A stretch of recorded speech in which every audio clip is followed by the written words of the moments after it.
Bihar news में स्वागत है आपका दोस्तों। मैं हूं फिर दोस्त गनी और आप देख रहे हैं केडीवी लाइव। दोस्तों आज हो चुका है 2 जुलाई 2025। तो आज की पूरे बिहार की टॉप न्यूज लेकर आए हैं आपके लिए।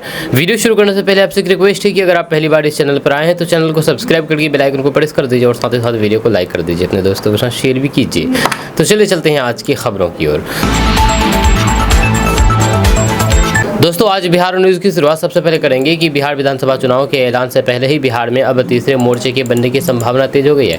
तीसरे मोर्चे बनने की संभावना। दरअसल महागठबंधन में एआईएमआईएम को शामिल करने से इनकार पर पार्टी के बिहार प्रदेश अध्यक्ष अख्तर उल ईमान ने कहा कि मंजिल तक पहुंचने के लिए पार्टी ने अपने लिए सभी विकल्प खोल रखे हैं। बिहार प्रदेश प्रमुख अख्तर उल ईमान ने थर्ड फ्रंट बनाने की में भी जुटी हुई है। जी अख्तर उल ईमान ने कहा है कि हम थर्ड फ्रंट के लिए भी कोशिश कर रहे हैं। अगर ट्रेन छूट जाती है तो फिर लोग बस से सवारी करेंगे। मंजिल तक पहुंचने के लिए तो कुछ करना ही होगा। थर्ड फ्रंट के लिए कई लोगों से बातचीत चल रही है। मेरा ग्रैंड डेमोक्रेटिक अलायंस पहले से ही था, जहां हमारे कुछ लोग हैं और फिर कुछ नए साथियों से बातचीत हो रही है। वहीं पर एआईएमआईएम ने बिहार विधानसभा चुनाव से पहले इंडिया गठबंधन में शामिल होने की इच्छा जाहिर की थी। अख्तर उल ईमान ने कहा है कि हमने बिहार के आम जनों के हित में सौहार्दपूर्ण वातावरण को बनाने के लिए तथा सांप्रदायिक सरकार को हटाने के लिए बड़ा दिल दिखाते हुए यह प्रस्ताव दिया है, लेकिन उन्होंने इस उदारता को कमजोरी समझ लिया। उन्होंने कहा है कि हम किसी चीज के मोहताज नहीं हैं। गेंद अब गठबंधन के पाले में है, उनको संजीदा होना चाहिए। दोस्तों बिहार में वोटर लिस्ट वेरिफिकेशन अभियान शुरू हो गया है। जी आपको बता दो कि बिहार में अक्टूबर नवंबर के विधानसभा चुनाव होने वाले हैं। जब वोटर लिस्ट की शुद्धता निष्पक्षता सुनिश्चित करने के उद्देश्य से वोटर लिस्ट पुनरीक्षण अभियान शुरू हो गया है। एक न्यूज चैनल की टीम पटना के मोरियापत और फिर रामनगरी इलाके में पहुंची, जहां पर बीएलओ घर घर जाकर के मतदाताओं को एनमरेशन फॉर्म बांट रहे हैं। बीएलओ जानकारी दे रहे हैं कि इसको कैसे भरना है, क्या दस्तावेज चाहिए। मतदाता भी इस अभियान के फैसले का स्वागत कर रहे हैं, लेकिन दस्तावेजों को लेकर के कंफ्यूजन है। इस तरह की बातें कह रहे हैं। ऐसे भी मतदाता हैं जिनको इस अभियान के बारे में जानकारी नहीं है, अपनी चिंताएं व्यक्त कर रहे हैं। बीएलओ उसकी समस्याओं को दूर करने का प्रयास कर रहे हैं। वहीं पर एनमरेशन फॉर्म में मतदाता का नाम, फोटो, पता, इपिक नंबर, आधार नंबर, जन्म तारीख, मोबाइल नंबर, माता पिता या फिर अभिभावक का नाम आदि से जुड़ी जानकारी होगी। वोटर्स को अपना नया फोटो इसमें लगाना होगा। फॉर्म भरने के बाद इसे बीएलओ को वापस करना होगा। आपको बता दें कि बिहार में जारी वोटर लिस्ट वेरिफिकेशन कार्यक्रम के तहत जो लोग मतदाता पहचान पत्र के लिए दस्तावेज का सत्यापन नहीं कराएंगे, उनका नाम सूची से काट दिया जाएगा। जब बड़ी बात यह है कि जिन दस्तावेजों की जरूरत है उसमें Aadhaar card, PAN card, ration card, मनरेगा जॉब कार्ड, ड्राइविंग लाइसेंस के को दस्तावेज की सूची में शामिल नहीं किया है। जब वहीं पर 25 जुलाई तक सर्वे पूरा होगा। इसके बाद चुनाव आयोग सर्वे में आए फॉर्म और फिर दस्तावेजों की जांच करेगा। उस आधार पर वोटर लिस्ट को संशोधित किया जाएगा। जिन मतदाताओं का सत्यापन नहीं हुआ या फिर जिनकी मृत्यु हो चुकी है, उनके नाम हटा दिए जाएंगे और फिर नए नामों को जोड़ा जाएगा। इसके बाद 1 अगस्त को संशोधित वोटर लिस्ट का ड्राफ्ट जारी होगा। दोस्तों एआईएमआईएम के राष्ट्रीय अध्यक्ष असदुद्दीन ओवैसी ने बिहार में मतदाता पहचान पत्र को लेकर के हो रही नई प्रक्रिया पर सवाल खड़े किए हैं। जहां असदुद्दीन ओवैसी ने इसे बैकडोर एनआरसी करार दिया है और कहा है कि ये आम लोगों, खास करके गरीब, वंचित और फिर अल्पसंख्यक समुदाय को नागरिकता साबित करने के चक्कर में फंसा दिया है। वहीं पर असदुद्दीन ओवैसी ने एक्स पर लिखा है कि बिहार में जो बैकडोर एनआरसी लाया जा रहा है वह असली नागरिकों और फिर वोटरों को भी बाहर कर देगा। जहाँ चुनाव आयोग ने कहा कि बिहार के लोगों को और उनके माता पिता को अपनी जन्म तिथि और फिर जन्म स्थान 11 दस्तावेजों में से किसी एक से साबित करना होगा, लेकिन 2000 में सिर्फ 3.5% लोगों के पास जन्म प्रमाण पत्र था। दरअसल चुनाव आयोग ने बिहार में वोटर लिस्ट सुधार अभियान के तहत नागरिकों से उनके जन्म का प्रमाण पत्र मांगा है। इसके लिए 11 दस्तावेजों की लिस्ट दी गई है, जिनमें जन्म प्रमाण पत्र, school records, driving licence, passport आदि शामिल है। इस प्रक्रिया का मकसद वोटर लिस्ट की शुद्धता बढ़ाना बताया गया है, लेकिन ओवैसी का कहना है कि ये एनआरसी की तरह आम नागरिकों को संदिग्ध बना सकती है। असदुद्दीन ओवैसी ने कहा है कि बिहार जैसे राज्य में आज भी बड़ी आबादी के पास जन्म से जुड़े हुए दस्तावेज नहीं है। 2000 तक सिर्फ 3.5% लोगों के पास ही जन्म प्रमाण पत्र था। ऐसे में अगर माता पिता की जन्म का भी दस्तावेज मांगा जा रहा है तो फिर यह लाखों लोगों को कानूनी झंझट में फंसा देगा। जी हाँ, असदुद्दीन ओवैसी का ये बयान ऐसे समय में आया है जब बिहार में सियासी तापमान बढ़ा हुआ है और फिर अगले कुछ महीनों में विधानसभा चुनाव की संभावना है। एआईएमआईएम पहले से ही सीमांचल और फिर अन्य मुस्लिम बहुल इलाकों में सक्रिय है और फिर ओवैसी इस मुद्दे को एक राजनीतिक हथियार के तौर पर इस्तेमाल कर सकते हैं। दोस्तों, राजद सुप्रीमो लालू प्रसाद यादव के बड़े बेटे और पूर्व मंत्री तेज प्रताप यादव, जिन्हें हाल ही में पार्टी और फिर परिवार से निष्कासित किया गया था, सोमवार को अनुष्का यादव के घर पहुंचे और करीब 7 घंटे वहां रहे। तेज प्रताप यादव सुबह करीब 9 बजे अनुष्का के घर पहुंचे और शाम करीब 4 बजे वहां से चले गए। वहीं पर जब मीडिया उनके बाहर निकलने का इंतजार कर रही थी तो फिर तेज प्रताप यादव ने सवालों के जवाब दिए। तेज प्रताप यादव ने मीडिया कर्मियों से बातचीत करते हुए कहा कि हमारा पारिवारिक रिश्ता है, इसलिए हम यहाँ पर आए हैं, जहाँ हमें आने जाने से कोई भी नहीं रोकेगा रहेगा। हम सभी से मिलते रहते हैं। हालांकि जब पत्रकारों ने पूछा है कि आप अनुष्का को घर कब ले जाएंगे, तो तेज प्रताप यादव ने कार का दरवाजा बंद किया और फिर बिना कोई जवाब दिए चले गए। आपको बता दूं कि तेज प्रताप और अनुष्का की तस्वीरें और फिर वीडियो 24 मई को सोशल मीडिया पर वायरल होने के 35 दिन बाद हुई थी, जहां मुलाकात हुई। ये एक दिन बाद 25 मई को लालू प्रसाद यादव ने तेज प्रताप यादव को 6 साल के लिए पार्टी से और परिवार से बाहर कर दिया। दोस्तों, बिहार में इसी साल विधानसभा चुनाव होने वाले हैं। विधानसभा चुनाव से पहले बीजेपी पसमानंदा मुसलमानों को रिझाने की कोशिश में लगी हुई है। जब भाजपा प्रदेश कार्यालय के अटल सभागार में पसमानंदा मिलन समारोह का आयोजन किया गया। इस समारोह में भाजपा प्रदेश अध्यक्ष डॉक्टर दिलीप कुमार जायसवाल ने कहा है कि भाजपा की विशेषता रही है कि ये सभी धर्म, समुदाय और फिर वर्ग को साथ लेकर के चलने की बात करती है। वहीं पर भाजपा अध्यक्ष डॉक्टर दिलीप कुमार जायसवाल ने कहा है कि भाजपा सबका साथ, सबका विकास, सबका विश्वास के नारे पर काम करती है। जब विपक्ष पर निशाना साधते हुए कहा है कि मुसलमानों के नाम पर राजनीति हुई है, जब पर कभी इन लोगों ने पसमानंदा मुसलमानों को आगे बढ़ाने की कोशिश नहीं की। जब भाजपा सबको लेकर के चलने में विश्वास रखती है, भाजपा बिहार में पसमानंदा मुसलमानों को उनकी हिस्सेदारी देने का काम करेगी। डॉक्टर दिलीप कुमार जायसवाल ने कहा है कि वोट बैंक की राजनीति करने वालों ने पसमानंदा मुसलमानों का जीना मुश्किल कर रखा है। उन्होंने पसमानंदा समाज के लोगों को भरोसा दिया है कि भाजपा इनकी राजनीति में भी हिस्सेदारी सुनिश्चित करेगी। वहीं पर इस मौके पर बड़ी संख्या में पसमानंदा समाज के लोगों ने शिरकत की। दोस्तों, बिहार पुलिस के लिए एक बार फिर से सोशल मीडिया सिरदर्द बन गया है। इस बार एक महिला सिपाही द्वारा ऑन ड्यूटी वर्दी में बनाई गई एक रील ने विभाग को शर्मसार कर दिया है। वीडियो में महिला सिपाही फिल्मी डायलॉग पर लिपसिंग करते हुए दिख रही है, जिसके बोल हैं, हम बिहारी थोड़ा लिमिट में रहिएगा, कट्टा दिखाएंगे तो बाप बाप कहिएगा। जब बताया जा रहा है कि ये रील किसी थाना परिसर के अंदर ही शूट किया गया है। महिला सिपाही की वर्दी पर आरती नाम लिखा हुआ साफ नजर आ रहा है। हालांकि वे किस जिले, किस थाने में पोस्टेड है, अभी तक स्पष्ट नहीं हो पाया है। 17 सेकंड की ये वीडियो क्लिप सोशल मीडिया पर तेज चर्चा का विषय बना हुआ है। इसमें महिला सिपाही एक दबंग अंदाज में ट्रेडिंग ट्रैक पर लिपलिंग करती दिख रही है। जैसे ही महिला सिपाही का ये वीडियो सोशल मीडिया पर वायरल हुआ तो नेटिजन ने एक्स बिहारी पुलिस को हैशटैग करते हुए तीखी प्रतिक्रिया देना शुरू कर दिया है। दोस्तों, लगता है कि चिराग पासवान की लो एक बार फिर से बिहार चुनाव में लोजपा रामविलास को रोशनी दिखाने से ज़्यादा किसी के घर में आग लगाने में काम आने वाली है। जब नालंदा में आयोजित बहुजन भीम संकल्प समागम में उनका हालिया शक्ति प्रदर्शन देखने को मिला। उनकी सक्रियता बिहार की राजनीति में हलचल मचा रखी है। उनके बयानों में सस्पेंस ऐसा है कि समझ नहीं आ रहा है कि वे महागठबंधन पर हमला कर रहे हैं या फिर एनडीए पर ही दबाव बना रहे हैं। दरअसल बिहार विधानसभा चुनाव 2025 से पहले चिराग पासवान की रणनीति और फिर उनके द्वारा उठाए गए कदम दोनों गठबंधनों के लिए जटिल सियासी समीकरण पैदा कर रहे हैं। जाहिर है कि एनडीए और फिर महागठबंधन दोनों के लिए वे एक गंभीर चुनौती के रूप में उभर रहे हैं। ये समझना बाकी है कि चिराग पासवान के इस खेल में क्या किसी और की भी भूमिका है या फिर वे खुद सबको चक्कर में डाले हुए हैं। अभी 2024 के लोकसभा चुनाव तक वे अपने पिता रामविलास पासवान की छाया में ही नजर आते थे, पर अब बिहार की राजनीति में उन्होंने खुद को स्थापित कर लिया है। 2024 के लोकसभा चुनाव में उनकी पार्टी ने बिहार में एनडीए के हिस्से के रूप में 5 सीटों पर शानदार जीत हासिल की। इस जीत के बाद चिराग पासवान रामविलास पासवान के पुत्र नहीं रह गए, बल्कि उनका भी अपना एक सियासी कद हो गया है। नालंदा में आयोजित बहुजन भीम संकल्प समागम में जैसे कार्यक्रम जहां पर हजारों समर्थकों की भीड़ उमड़ी, वो चिराग पासवान की बढ़ती लोकप्रियता और फिर संगठनात्मक ताकत का प्रतीक है। सबसे बड़ी बात यह है कि चिराग पासवान अपनी रणनीति के चलते केवल दलितों के नेता से ऊपर उठ चुके हैं। दोस्तों, बिहार में अब कलाकारों को भी पेंशन मिलेगा। दरअसल बात यह है कि बिहार के वरिष्ठ और फिर आजीविका संकट से जूझ रहे कलाकारों को बिहार सरकार 3000 रुपए की आर्थिक सहायता देगी। इसके लिए कलाकार पेंशन योजना स्वीकृत की गई है। जब मुख्यमंत्री नीतीश कुमार की अध्यक्षता में हुई मंत्रिमंडल की बैठक में ये प्रस्ताव समेत 24 एजेंडों पर मुहर लगी है। मंत्रिमंडल की बैठक के बाद कैबिनेट के अपर मुख्य सचिव डॉक्टर एस सिद्धार्थ ने बताया है कि सरकार ने निर्णय लिया है कि राज्य की यानी कि बिहार की सांस्कृतिक विरासत को संरक्षित रखने के लिए निरंतर योगदान देने वाले राज्य के वरिष्ठ एवं उमंग आजीविका संकट से जूझ रहे उत्कृष्ट कलाकारों को सरकार की ओर से मासिक 3,000 रुपये पेंशन दी जाएगी। इसके लिए मुख्यमंत्री कलाकार पेंशन योजना स्वीकृत की गई है। इसके अलावा कला संस्कृति की वैसी विलुप्त प्राय कला जो अब गुम होने की कगार पर है, उन्हें संरक्षित करने के लिए मुख्यमंत्री बिहार गुरु शिष्य परंपरा योजना शुरू की गई है। इस योजना के लिए साल 2025-26 में 1 करोड़ 11 लाख रुपए स्वीकृत किए हैं। दोस्तों, देश भर में मानसून ने जोर पकड़ लिया है और फिर अब इसका असर बिहार पर भी पड़ रहा है। भारतीय मौसम विभाग यानी कि IMD ने बिहार के कई जिलों में भारी बारिश से बहुत भारी बारिश, तेज हवाएं और फिर बिजली गिरने की चेतावनी जारी की है।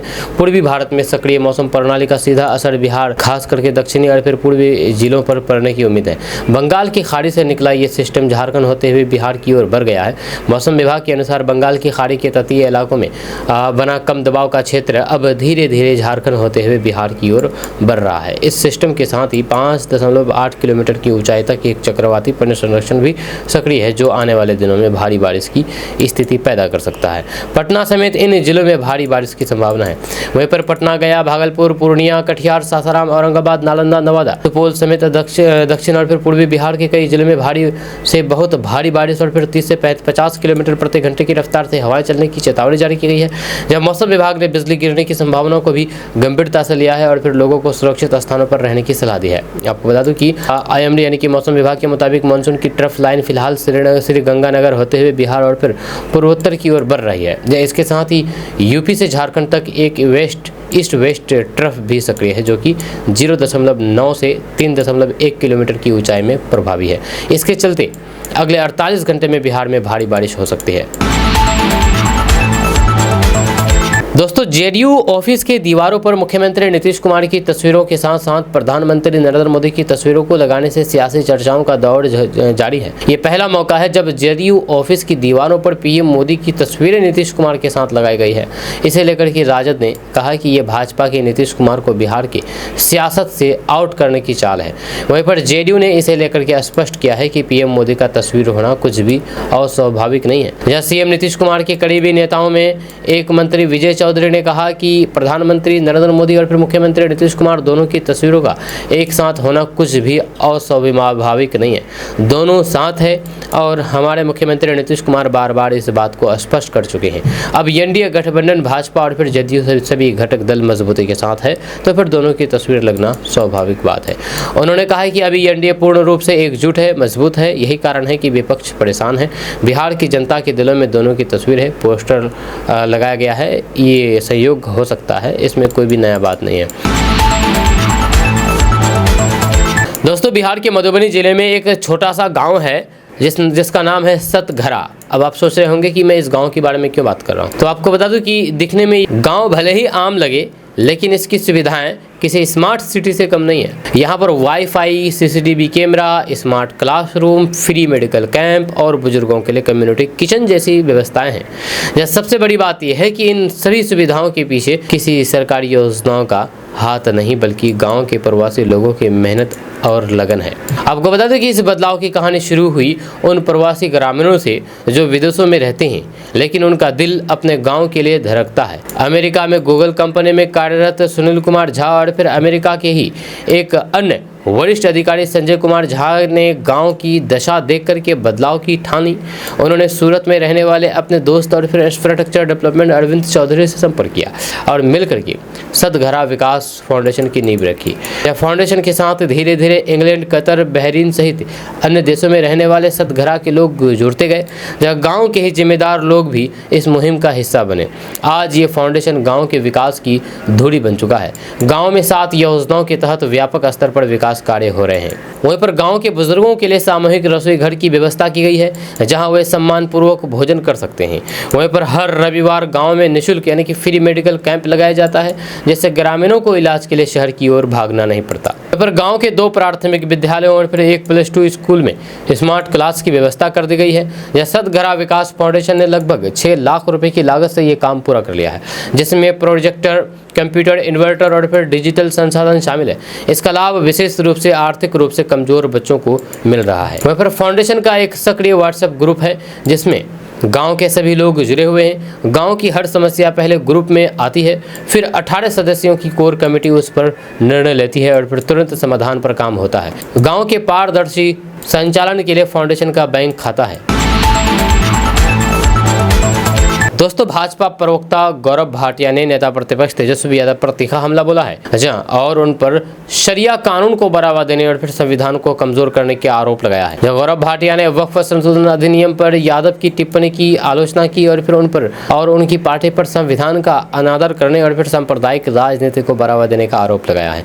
मीडिया को संबोधित करते हुए भाटिया ने कहा कि बिहार में जो लोग खुद को समाजवादी कहते हैं वे असल में नमाजवादी है। ये नमाजवादी डॉक्टर बाबा साहेब अम्बेडकर के संविधान को नहीं चाहते हैं। वे ना तो उसका सम्मान करते हैं और ना ही उसका पालन करते हैं। वे असल में शरिया कानून चाहते हैं। वे हलाला जैसी प्रथाओं का समर्थन करते हैं और मानते हैं कि केवल एक विशेष धर्म को ही सशक्त बनाया जाना चाहिए। उन्होंने दावा किया है कि अगर कोई दलितों, महिलाओं और फिर पिछड़े समुदाय को सशक्त बनाने के प्रधानमंत्री नरेंद्र मोदी के दृष्टिकोण का विरोध कर रहा है तो ये कहना गलत नहीं होगा कि वे राजद और तेजस्वी यादव है। पर तेजस्वी यादव द्वारा वक्फ संशोधन कानून को खारिज करने की कथित टिप्पणी का सीधा संदर्भ देते हुए भाटिया ने कहा कि भाजपा संविधान की बात करेगी जबकि आप शरिया को बढ़ावा देंगे। दोस्तों, बिहार का मौसम एक बार फिर से करवट ले चुका है। बिहार में मानसून फिर से एक्टिव हुआ है। जब पटना समेत बिहार के अधिकतर हिस्सों में झमाझम बारिश रुक रुक करके हो रही है। जहाँ इधर बंगाल की खाड़ी में जो हलचल है उसका असर बिहार वेदर पर भी पड़ेगा। जहाँ आपको बता दें कि जुलाई महीने की शुरुआत भारी बारिश से हुई है। मौसम विभाग ने बताया है कि बिहार का मौसम कब बिगड़ेगा। दरअसल बात यह है कि IMD पटना के अनुसार पटना बंगाल से सटे बिहार के किशनगंज में भारी बारिश की संभावना है। पश्चिमी चंपारण, भोजपुर, औरंगाबाद, नवादा, रोहतास, कैमूर समेत कई जिलों में तेज बारिश के आसार हैं। वहीं पर अगले 5 दिनों तक बिहार के अलग अलग जिलों में बारिश, वज्रपात और फिर तेज हवा चलने की संभावना जताई गई है। इस सप्ताह मौसम का मिजाज ऐसा ही बना रह सकता है। 7 जुलाई तक बारिश, वज्रपात की चेतावनी जारी की गई है। दोस्तों, अगर आप बिहार के बाहर रहते हैं तो आप तुरंत ये काम कर ले, नहीं तो फिर आपका वोटर लिस्ट से नाम कट जाएगा। दरअसल बात यह है कि बिहार में मतदाता सूची के विशेष सघन पुनरीक्षण अभियान की प्रक्रिया जोरों पर चल रही है। बिहार के 7 करोड़ 89 लाख मतदाताओं के लिए अब गन्ना फॉर्म भरना अनिवार्य कर दिया गया है। खास बात यह है कि अनिवार्यता बिहार से बाहर रहने वाले मतदाताओं पर भी लागू है। मुख्य निर्वाचन पदाधिकारी विनोद सिंह गुंजियाल ने सभी जिलाधिकारियों को स्पष्ट निर्देश दिया है कि हर मतदाता को अपने विवरण का सत्यापन करना होगा, चाहे वह राज्य में रहता हो या फिर बाहर। जब फॉर्म नहीं भरा तो फिर मतदाता सूची से नाम हट जाएगा। जहाँ आपको बता दूं कि इसके लिए घर घर जाकर के BLO मौजूद मतदाताओं का फॉर्म भरवा रहे हैं। वहीं पर राज्य से बाहर रहने वाले लोग वेबसाइट या फिर ऐप से गन्ना फॉर्म डाउनलोड करके 26 जुलाई 2025 तक भर सकते हैं। ये वेबसाइट है www.ceoelection.bihar.gov.in या फिर इलेक्शन कमीशन ऑफ इंडिया की वेबसाइट पर जाकर भी आप फॉर्म भर सकते हैं, या फिर इसका जो ऐप है इलेक्शन कमीशन ऑफ इंडिया के जो ऐप है उस ऐप में जाकर भी आप फॉर्म भर सकते हैं। हस्ताक्षर और फिर दस्तावेज अपलोड करने के बाद ही उनका नाम मतदाता सूची में होगा। अगर ये फॉर्म नहीं भरा गया तो फिर संबंधित व्यक्ति का नाम मतदाता सूची से हटा दिया जाएगा और दोबारा नाम जोड़ने के लिए फॉर्म 6 भरना होगा। साथ ही साथ आपको बता दूं कि जिनका नाम 2003 की मतदाता सूची में है उन्हें कोई भी दस्तावेज जमा करने की जरूरत नहीं होगी, सिर्फ गन्ना फॉर्म भरना ही काफी होगा। अगर माता पिता का नाम 2003 की सूची में है तो भी कोई दस्तावेज की जरूरत नहीं है, बशर्ते पारिवारिक संबंध स्पष्ट हो। वहीं पर 1987 से पहले जन्म लेने वालों के लिए जन्म प्रमाण पत्र जमा करना अनिवार्य है। अब सवाल है कि कौन सा दस्तावेज मान्य होगा। तो आपको बता दूं कि पासपोर्ट, आधार कार्ड, पेंशन, POP, जन्म प्रमाण पत्र, मैट्रिकुलेशन प्रमाण पत्र, जाति प्रमाण पत्र, LIC, बैंक, पोस्ट ऑफिस द्वारा 1987 से पहले जारी किए गए दस्तावेज मान्य होंगे। दोस्तों, लालू परिवार से निकाले जाने के बाद बिहार के पूर्व मंत्री तेज प्रताप यादव ने अपने माता पिता को लेकर के बड़ा बयान दिया है। उन्होंने कहा कि लालू प्रसाद यादव हमारे पिता हैं, उनका जो भी आदेश होगा सर आंखों पर होगा। जब वे जो भी करेंगे कहेंगे हमारे लिए अच्छा ही करेंगे।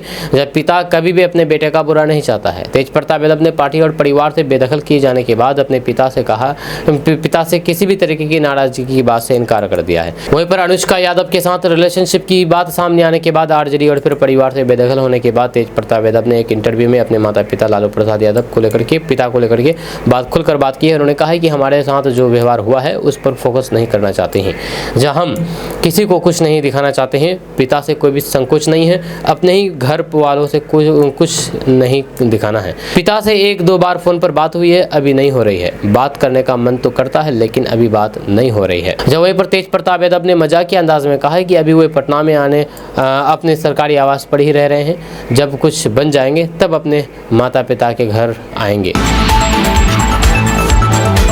दोस्तों, बिहार सरकार में मंत्री जमा खान ने विधानसभा में विपक्ष के नेता तेजस्वी यादव के हालिया बयान पर प्रतिक्रिया देते हुए कहा है कि वे मुख्यमंत्री बनने की ऐसी जल्दबाजी में हैं कि कुछ भी बोल सकते हैं। उन्होंने कहा है कि विपक्ष की राजनीतिक पार्टियां और फिर खास करके तेजस्वी यादव मुस्लिम समुदाय को बहकाने में लगे हुए हैं, लेकिन ऐसा कुछ होने वाला नहीं है। 2025 में फिर से एनडीए की सरकार बनेगी। जब पटना के गांधी मैदान में वक्फ संशोधन कानून 2025 को लेकर के मुस्लिम संगठनों के विरोध प्रदर्शन पर पटना में पत्रकारों से बातचीत करते हुए बिहार के मंत्री जमा खान ने कहा है कि राजनीतिक लोगों ने मंच बनाया था और लोगों को भावनाओं में बहाने की कोशिश की। जमा खान ने कहा है कि जब तक सीएम नीतीश कुमार बिहार में हैं तब तक किसी को कोई भी दिक्कत नहीं होने वाली है। सीएम नीतीश कुमार के नेतृत्व में ही अल्पसंख्यकों के विकास कार्य हुए हैं और फिर सब कुछ सौहार्द और फिर भाईचारे के साथ हुआ है। ये पूरा बिहार और अल्पसंख्यक समाज भी जानता है। वहीं पर विपक्ष पर निशाना साधते हुए जमा खान ने कहा है कि विपक्ष की दुकान बंद होने वाली है। नीतीश कुमार के नेतृत्व में ही एनडीए की सरकार बनेगी, इसलिए ये लोग परेशान हैं। उन्होंने अपने समाज के लोगों से कहा कि ये सच है कि जो भी काम हुए नीतीश कुमार के कार्यकाल में ही हुए हैं। जब तक हुए हैं किसी को कोई भी परेशानी नहीं होने वाली है। दोस्तों, वक्फ कानून पर दिए गए बयान पर तेजस्वी यादव घिर गए हैं। दरअसल बात है कि केंद्रीय मंत्री और हिंदुस्तानी अवाम मोर्चा के प्रमुख जीतन राम मांझी ने राजद नेता तेजस्वी यादव पर निशाना साधा है। उन्होंने तेजस्वी यादव के महागठबंधन की सरकार बनने पर वक्फ कानून को कूड़ेदान में डाल देंगे। इस बयान पर कहा कि ये कानून किसी धर्म के विरुद्ध नहीं है।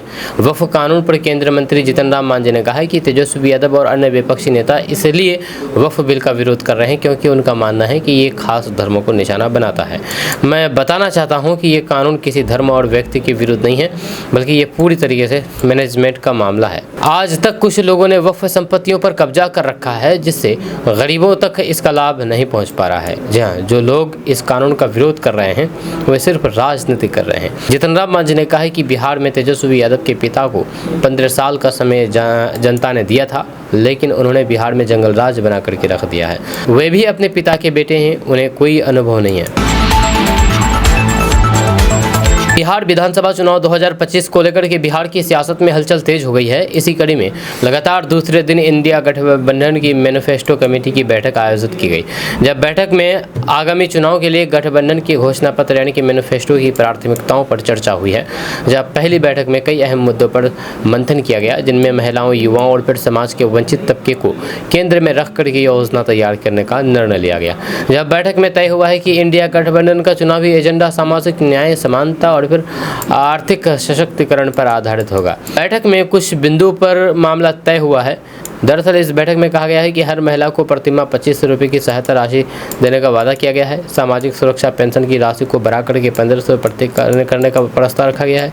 राज्य के सभी नागरिकों को निःशुल्क और फिर बेहतर इलाज की सुविधा सुनिश्चित करने की योजना बताई गई है। वहीं पर युवाओं को रोजगार और फिर स्वरोजगार के लिए विशेष योजनाएं लागू करने पर सहमति जताई गई है। वहीं पर बैठक में मौजूद एक वरिष्ठ नेता ने बताया है कि गठबंधन का उद्देश्य सिर्फ सत्ता प्राप्त करना नहीं, बल्कि बिहार के आम लोगों की बुनियादी जरूरतों को प्राथमिकता देना है। उन्होंने कहा है कि महिलाओं को आर्थिक रूप से सशक्त करना और युवाओं को अवसर देना गठबंधन की प्रमुख रणनीति है। वहीं पर माना जा रहा है कि इंडिया गठबंधन आगामी दिनों में अपने वादों को और विस्तार से जनता तक के सामने रखेगा। घोषणा पत्र में शिक्षा, स्वास्थ्य, रोजगार, कृषि और फिर महंगाई जैसे मुद्दों को भी प्रमुखता दी जाएगी। जहां राजनीतिक विश्लेषकों के अनुसार यदि इंडिया गठबंधन अपने इन वादों को सही तरीके से जनता के बीच पहुंचाने में सफल होता है तो फिर ये चुनावी मुकाबला और भी रोचक और संघर्षपूर्ण हो सकता है। बिहार के मुख्यमंत्री नीतीश कुमार के करीबी जेडीयू मंत्री अशोक चौधरी ने जनसुराज के सूत्रधार प्रशांत किशोर पर तीखा पलटवार किया है। उन्होंने अपनी बेटी संभावित चौधरी का लोकसभा टिकट खरीदने के आरोपों को खारिज किया है। साथ ही साथ कहा है कि पीके के पास कोई भी सबूत है क्या? जब वे खुद को महादेव समझते हैं उन्हें छोड़ेंगे नहीं, चाहे सुप्रीम कोर्ट तक जाना पड़े। जब मंत्री ने कहा है कि दलित होने के कारण उनसे ये सब सवाल किए जा रहे हैं, जब वे प्रशांत किशोर से डरने वाले नहीं है। अशोक चौधरी ने प्रशांत किशोर के आरोपों का खुल करके पलटवार किया है। उन्होंने कहा है कि संभावित चौधरी वोट से जीत करके आई है। लोकसभा चुनाव में उन्हें दूसरे सबसे ज़्यादा वोट मिले हैं। वे दिल्ली स्कूल ऑफ इकोनॉमिक्स से पोस्ट ग्रेजुएट हैं। चौधरी ने कहा है कि जिन्होंने हमारे साथ काम किया है, हमारे साथ मतभेद है, इसका मतलब ये नहीं है कि मेरी बेटी को टारगेट किया जाए। अशोक चौधरी ने आगे कहा है कि वे प्रशांत किशोर को छोड़ेंगे नहीं, उन्हें सार्वजनिक रूप से माफ़ी मांगनी होगी। उन्होंने कहा है कि प्रशांत किशोर सार्वजनिक रूप से कह रहे हैं किन से उलझे हैं। क्या वे खुद को महादेव समझते हैं? क्या उनके पास सुपर पावर है? उन्हें किसी का जीवन बर्बाद करने का अधिकार है क्या? प्रशांत किशोर कौन है? वे एक अस्पताल में नौकरी करते थे या फिर भगवान की दया से राजनीतिक दलों के साथ पॉलिटिकल मैनेजर का काम करने लगे और खूब पैसा कमाया। इसके अलावा उनकी क्या उपलब्धि है, ये बताएं।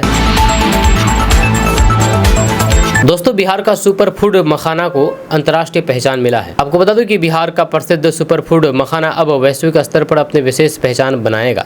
जब मखाना को अंतर्राष्ट्रीय बाजार में पहचान दिलाने के लिए इसे अब SH कोड प्रदान किया गया है। इस ऐतिहासिक कदम से मखाना की व्यापारिक गतिविधियां और वैश्विक निर्यात में वृद्धि की उम्मीद जताई जा रही है।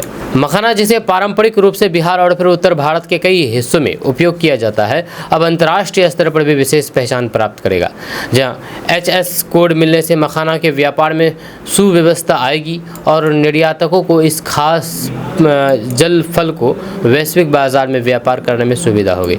इसके साथ ही मखाना की गुणवत्ता और फिर उत्पादन पर भी ध्यान केंद्रित किया जाएगा, जिससे अंतर्राष्ट्रीय मानकों के मुताबिक इसे बेचा जा सकेगा। जब बिहार के मुख्यमंत्री नीतीश कुमार ने इस ऐतिहासिक उपलब्धि पर खुशी व्यक्त करते हुए कहा कि ये मखाना और फिर बिहार दोनों के लिए एक बड़ी उपलब्धि है। इससे न केवल राज्य के किसानों को फायदा होगा बल्कि वैश्विक स्तर पर मखाना की मांग में भी इजाफा होगा। वक्फ कानून के मुद्दे पर सुप्रीम कोर्ट की अवमानना कर रहे हैं तेजस्वी यादव। ये कहना मेरा नहीं बल्कि ये कहना है बीजेपी का। आपको बता दूं कि बीजेपी की एक राष्ट्रीय प्रवक्ता ने प्रेस कॉन्फ्रेंस में कहा कि वक्फ कानून के मुद्दे पर तेजस्वी यादव सुप्रीम कोर्ट की अवमानना कर रहे हैं। उन्होंने कहा है कि हम सभी जानते हैं कि ये मामला सुप्रीम कोर्ट में लंबित है, जिसने आदेश सुरक्षित रखा है। तेजस्वी यादव का ऐसा अराजकतावादी रवैया क्यों है और वे सुप्रीम कोर्ट को क्यों नीचा दिखा रहे हैं? जब सुप्रीम कोर्ट ने अभी तक कोई भी फैसला नहीं सुनाया है तो फिर वे कैसे दावा कर सकते हैं कि ये कानून असंवैधानिक है? या क्या 9वीं fail Tejashwi Yadav supreme court से ज़्यादा महत्वपूर्ण हो गए हैं? जंगल राज लालू यादव और फिर तेजस्वी यादव जैसा दिखता है। जब वहीं पर तेजस्वी यादव पर सवाल उठाते हुए उन्होंने कहा कि तेजस्वी यादव अब 20 महीने मांग रहे हैं। इस बीच बिहार की जनता ने तेजस्वी यादव परिवार को 1 दशक से ज़्यादा का समय दिया। इंसान की जान की कीमत खत्म हो गई। तेजस्वी यादव अब युवाओं की बात कर रहे हैं, लेकिन उन्हें सिर्फ अपनी पार्टी की याद आती है। वे अभी तक अपने परिवार से बाहर का कोई भी अध्यक्ष नहीं बना पाए हैं। उन्होंने कभी अपने परिवार से बाहर के किसी भी सदस्य को, व्यक्ति को मुख्यमंत्री बनने का मौका नहीं दिया है। अब वो युवाओं की बात कर रहे हैं। दोस्तों, बिहार में 2 दिवसीय आम महोत्सव हुआ है। आम महोत्सव, जी हाँ, खाने वाला आम, मैंगो महोत्सव। आपको बता दूं कि बिहार की राजधानी पटना में स्थित ज्ञान भवन में आयोजित 2 दिवसीय आम महोत्सव 2025 रविवार को सफलता के साथ संपन्न हो गया। जब महोत्सव में राज्य भर से आए आम उत्पादकों ने 5000 से अधिक किस्मों का प्रदर्शन किया, जिसे देखने के लिए बड़ी संख्या में आमजन, किसान, उद्यान विशेषज्ञ और फिर आम प्रेमी जुटे। आपको बता दें कि राज्य के बागवानी क्षेत्र को प्रोत्साहित करने और फिर आम उत्पादकों को एक साझा मंच देने के उद्देश्य से आयोजित इस महोत्सव ने आम की अनगिनत प्रजातियों की विविधता और फिर गुणवत्ता को जनता के समक्ष प्रस्तुत किया है। जहां महोत्सव में राज्य के यानी कि बिहार के सभी जिलों से करीब 800 आम उत्पादकों ने भाग लिया। दोस्तों, चुनावी वर्ष में डोमिसाइल नीति का मुद्दा गरमा रहा है। 2 जुलाई को एक बार फिर से छात्र पटना की सड़कों पर उतरेंगे। इससे पहले 5 जून को बड़ा धरना प्रदर्शन हुआ था। 2 जुलाई को बिहार स्टूडेंट यूनियन की यानी कि आज से 2 जुलाई को यानी कि आज से बिहार स्टूडेंट यूनियन की ओर से पटना में मार्च एवं धरना प्रदर्शन का आयोजन किया गया है। सुबह 11 बजे पटना कॉलेज से मार्च शुरू होगा।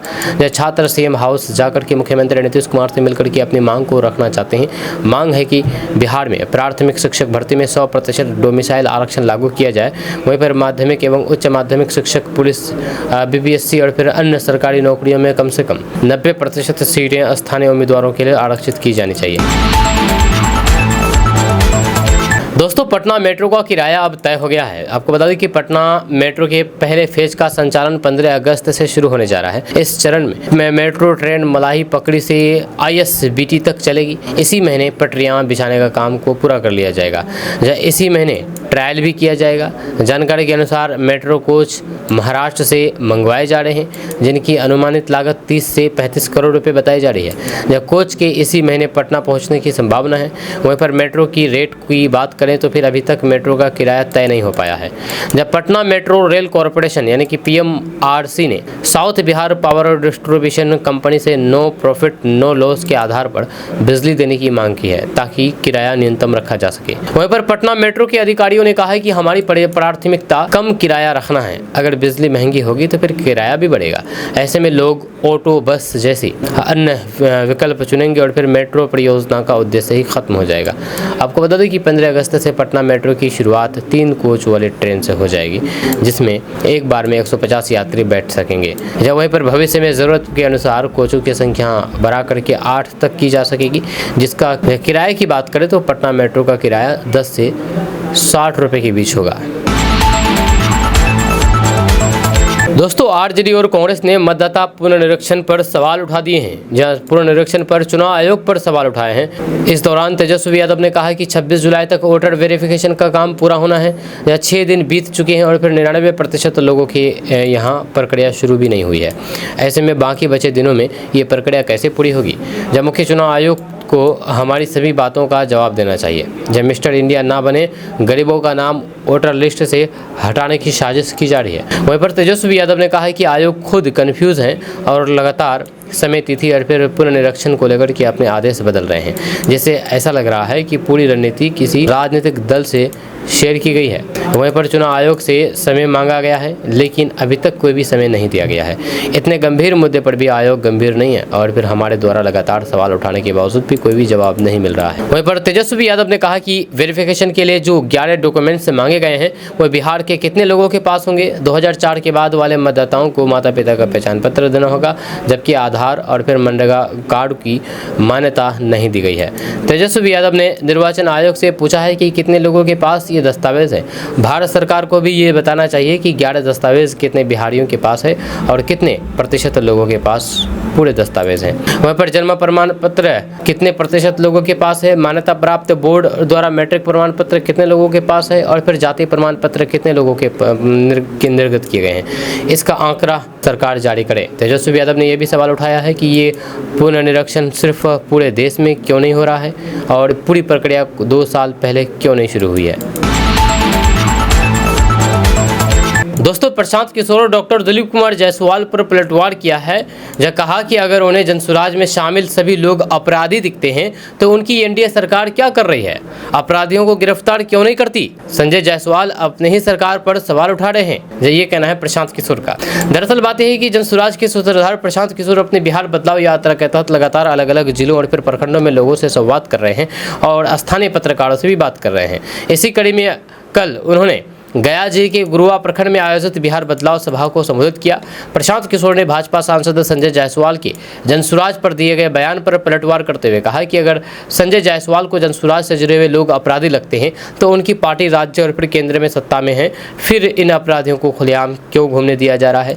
उन्होंने जो बयान दिया है उससे वे अपनी ही सरकार पर सवाल उठा रहे हैं। या उनके बयान के मुताबिक अगर बिहार के सारे अपराधी जनसुराज में हैं तो फिर सवाल उठता है कि उनकी सरकार क्या कर रही है, वे अपराधियों को गिरफ्तार क्यों नहीं कर रहे हैं, उन्हें जेल में क्यों नहीं डाल रहे हैं। वहीं पर प्रशांत किशोर ने गया जी की जनता से वादा किया है। उन्होंने कहा है कि इस साल छठ के बाद गुरुआ के युवाओं को 10 से 12 हज़ार रुपये की मजदूरी करने के लिए अपना घर परिवार छोड़ करके नहीं जाना पड़ेगा।